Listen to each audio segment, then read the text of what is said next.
Hey guys, I am so overexposed again. And I'm still sick, and it sucks. But anyway,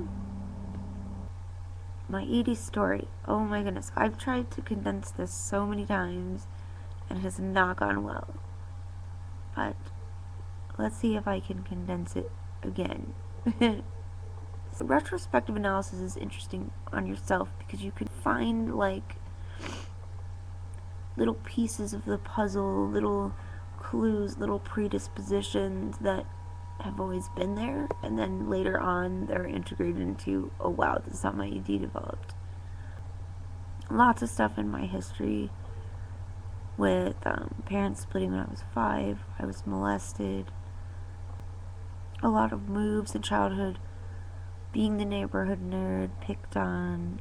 I just was not a well-liked kid, you know. I was kind of the weird outcast. We were also like the only divorced family on our block, and also of a different religion than the majority of the neighborhood. So, and this was like a very family-oriented neighborhood. So, yeah, I think that set us apart. And also, my age, I was kind of too old for the young kids and too young for the older kids. And then just being weird, not fitting in, and being a dork, like, kind of sealed my fate in that respect. So, yeah, rough times, rough predispositions. I notice early on, like, I have memories that were sort of predisposing thoughts about physical appearance and how, you know, noticing who was considered beautiful and well liked and whatever. But none of that really set off anything. I guess it's kind of a stereotype that I hate, because it's like people have this view of eating disorders like you're just vain and you want to be pretty or you want to be popular. It's so not about that. But I guess 2 things. My mother has always been a binge eater and overeater. My sister has exhibited anorexic tendencies all her life. For me, university was when I really began to notice changes in myself that were predispositions. And I think this had to do with interacting, you know, with a new environment, new challenges culturally and things. But the principal trigger in my decline was getting ill, unrelated. I got mono in my sophomore year of college, and the virus stayed active and did a whole bunch of damage and attacked my heart, my GI tract, and yeah. The first few years of that, things were very vague, and it was difficult to figure out what was going on, and people thought I was like making things up for attention, and that was like even more traumatic because it's the last thing that I wanted. But for the first time in my life, I found something I was good at. I really thrived in academia, and I loved school, and, you know, university, I would have stayed there forever if I could have. It was like the best years of my life for sure. I loved it. Did well and found a passion. But I got too sick and I had to leave eventually.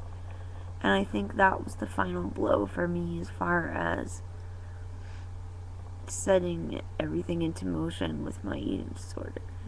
Initially, I turned to food for comfort, you know, earlier on. And actually was clinically obese at one time. So I'm familiar with, like, the chronic overeating side of things. But as I got sicker, I developed chronic nausea from malabsorption, some nerve damage in my bowel, and that kind of precipitated a fear of eating, I guess. that initially was responsible for my taking in less nourishment. And as many of you may know, oftentimes it'll be a period like this that can be the final trigger for something like anorexia. You know, maybe you have a surgery where you can't eat for a few days, or there's something that happens physiologically in a state of lowered caloric intake that kind of flips a switch, I guess. Sorry, my screen went out. Where, you know, your brain chemistry changes and you feel, for whatever reason, you know, the effects of lowered caloric intake, you feel stronger, clearer, maybe more in touch with emotion, which is paradoxical because a lot of people are avoiding emotion. But yeah, so it started with just fear of eating, but then I think that really set the ball in motion for like full-blown ED stuff coming out. And I'd had predispositions before, and I'd had kind of a little bit of dancing with pathology here and there through the years, unconsciously. But yeah, it didn't. The worst thing for me was having to leave school and losing everything, and facing the prospect of being terminally ill, and like how to cope with all that, all the loss, and my anorexia at that time became a coping mechanism, a survival instinct. Definitely not a positive one, but one that worked. And this is the paradox with eating disorders. They begin as a coping mechanism, even though it's maladaptive. Unfortunately, they progress and lose their purpose and end up being our detriment. So I've been everywhere with this journey. I've been very, very sick. I've been, doing better psychologically, but it's definitely a dance. The choreography is not linear. And over the years, I've come to embrace a philosophy of optimal wellness. I don't believe that this is curable. I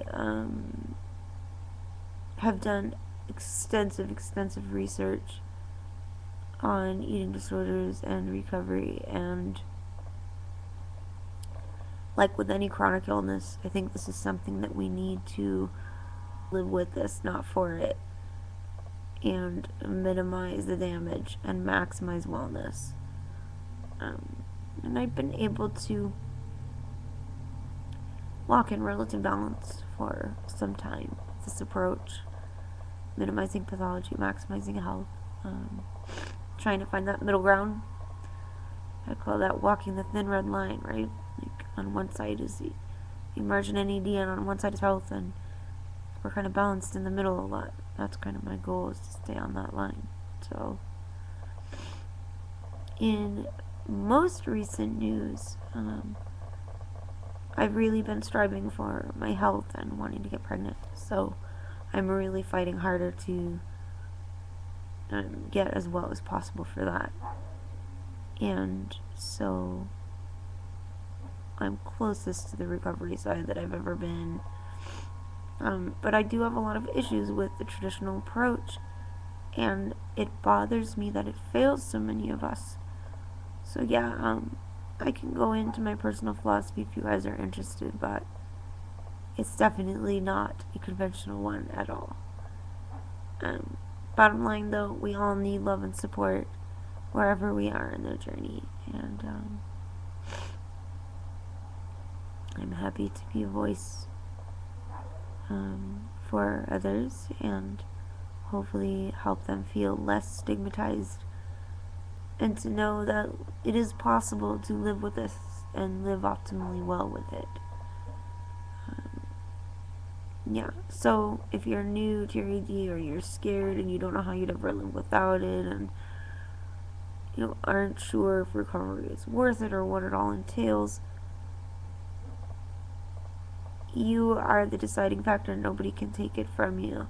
And if you want to get well, there are gradations of getting well. It's not a black and white issue, which we tend to think black and white in EDs, but it's more of a spectrum, and you go at your own pace. So don't be afraid. Like, if you want to explore healing and recovery, don't be afraid to investigate your options. There are always ways you can better your health and minimize the damage of your ED. So that's kind of my mission, and